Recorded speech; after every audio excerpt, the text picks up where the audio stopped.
Good evening everyone, কেমন আছো তোমরা সবাই? তো দীপ্তিস ডেলি ব্লগে সবাইকে অনেক অনেক ওয়েলকাম আর অনেক ভালোবাসা। জয় জগন্নাথ।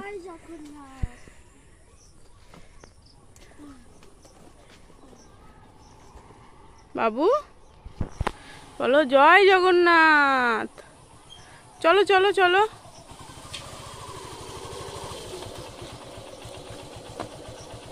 চলো না।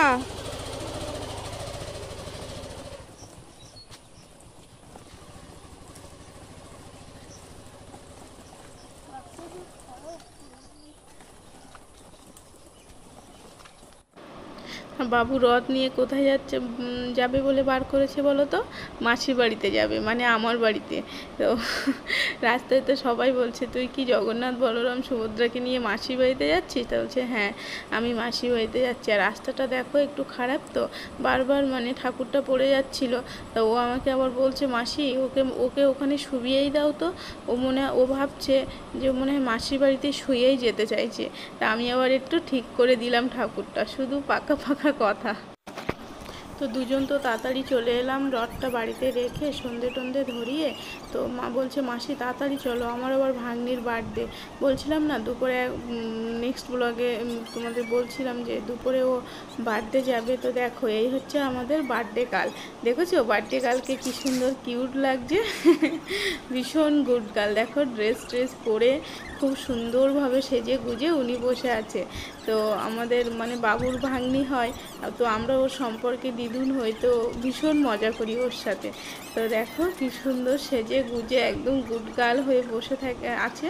বাচ্চারা তো সাধারণত সেজে থাকে না এত, জানো তো। ও দেখো কি সুন্দর সেজে বসে আছে।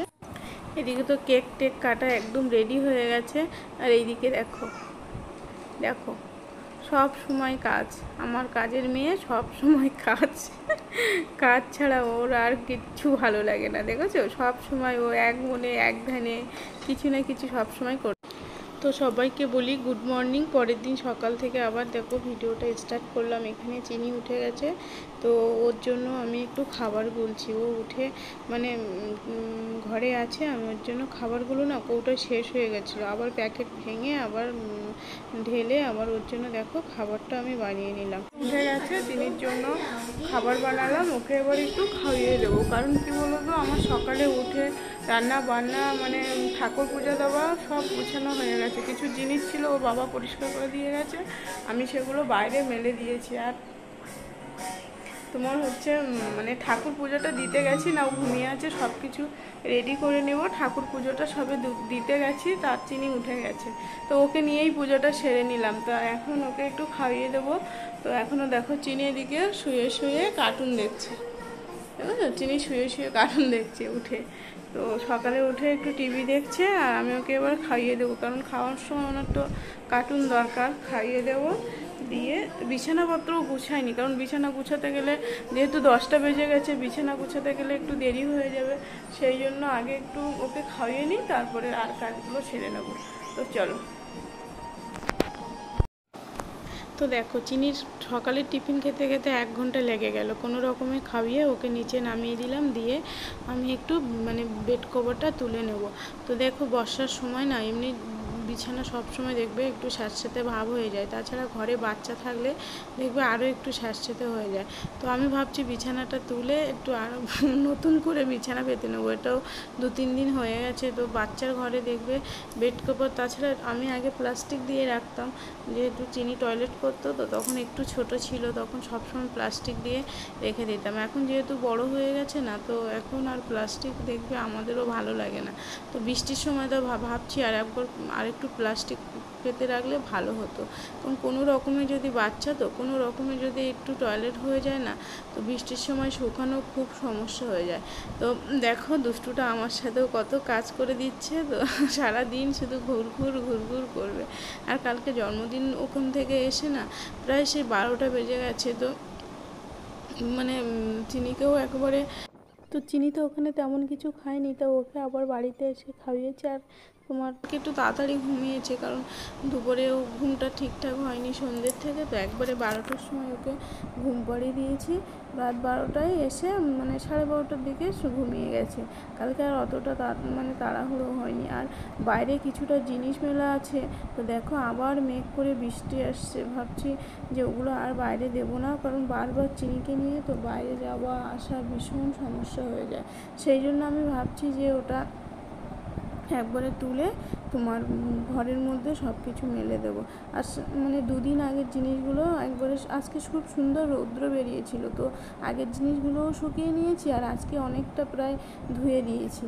তো ধুয়ে দিয়েছি মানে ওর বাবা সব ধুয়ে দিয়ে গেছে, আমি সব মেলে এবার রৌদ্রে বেশ খানিকটা মানে অনেকটাই শুকিয়ে গেছে। তো আর বাইরে রাখবো না, কারণ বারবার নামা মানে আমি চিনিকে রেখে না ওঠা নামা করতে ভীষণ সমস্যা হয় ওকে রেখে।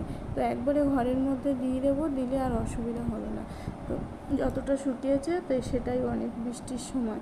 তো এদিকে দেখো আমি সব বিছানাটা রেডি করে নিলাম, নিয়ে সব গুছিয়ে রাখবো। আর আগের জিনিসগুলোও একে একে সব মানে ভাঁজ করে রেখে দেবো জায়গা মতো।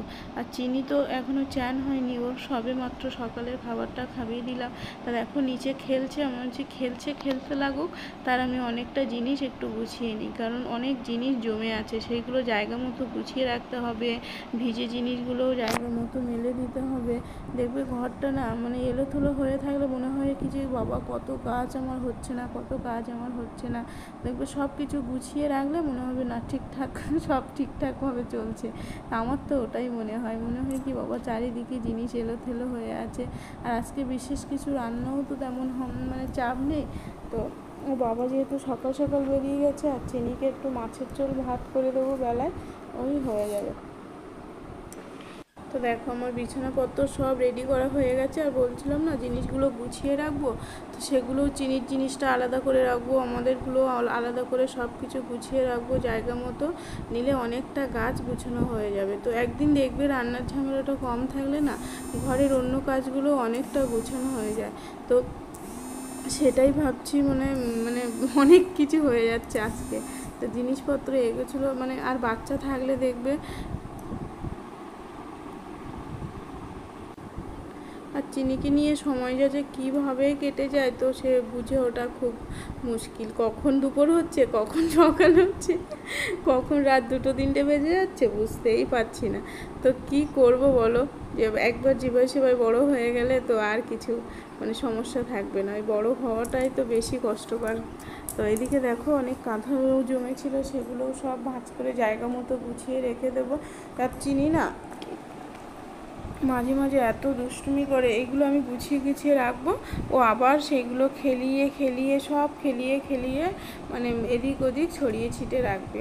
তো কি বলবো ওকে নিয়ে। আর দেখো আমি কাজ করছি আর ওর হাতে কিন্তু টিভি রিমোট, ও ওর কাজ করে যাচ্ছে। মাঝে মাঝে একটু দুষ্টুমি করছে, আমি আবার বকছি, আবার মানে করছে আমার কাছে। আর এই বিছানা গুছাচ্ছি, আমি নিচে সব ফেলছি, সেটার উপরে আবার কিছু সময় শুয়ে নিয়েছি। মানে মাঝে মাঝে এত গুটগাল হয়ে যায়, আর মাঝে মাঝে একটু দুষ্টুমি করে, বাচ্চা তো ওদেরও তো দুষ্টুমি করার বয়স। দেখে দেখো জগন্নাথ বলরাম আমার বাড়িতে এসছে, আর রান্নাও হয়ে গেছে তোমার ডাল। সকালে আর কিছুই করিনি, ডাল করেছি, ফ্রিজে মাছ ছিল, সেই মাছ এনেছে জানো তো, মাছটা না ভাজা মাছ, তো এখন আর তো কোনো সবজি বলো কিছু করে খাওয়া যাচ্ছে না, এই ভাজা করেই খাচ্ছি, পটল ভাজা, মাছ ভাজা দিয়ে। টেবিলটাও আমি দেখো জলের বোতলগুলো সব মানে ভরে রেখে দিয়েছি, কারণ জল ভরা থাকলে দেখবে খাওয়া হয় খুব ভালো। আর চিনির মুসুম্বি আছে, আর এই হাঁসের ডিমগুলো না আমার পাশে একজন মাসিমা, ওনার কাছ থেকে আমি নিই, ওনার হাঁস মুরগি আছে, যেহেতু দেশি ডিম তো বাজার থেকে আর কি নেবো, ওনার কাছ থেকে নিই। আর বলছিলাম কিছু জিনিস ভেজা জিনিস আছে ঝাঁপ করে রেখেছি, এগুলো এবার একে একে মেলিয়ে দেবো। দেখো বিছানাটা গুছিয়ে কাঁথাগুলো সব সুন্দরভাবে জায়গা মতো ভাঁজ করে রেখে, আর দেখো যে ভেজা জিনিসগুলো সব আমি এই জানলার গায়ে মেলে দিই। কেন বলো তো, সারাদিনে হাওয়ায় অনেকটা শুকিয়ে যায়। আর মা এসছে আবার চলে যাবে, এই কচু বাগানে সার দিতে হবে বলে আমি মাকে একটু ডেকেছিলাম, কারণ আমি তো চিনিকে নিয়ে পারবো না। আর দেখো ভেন্ডি গাছগুলো এত সুন্দর হয়েছে, তো দেখতে এত সুন্দর হয়েছে, জানি না কবে ভেন্ডি হবে। তো ভেন্ডি হলে না বাড়ির যে গাছের জিনিস দেখবে তুলে খাওয়ার মজা যায় আলা যায়, যেটুকুই হোক।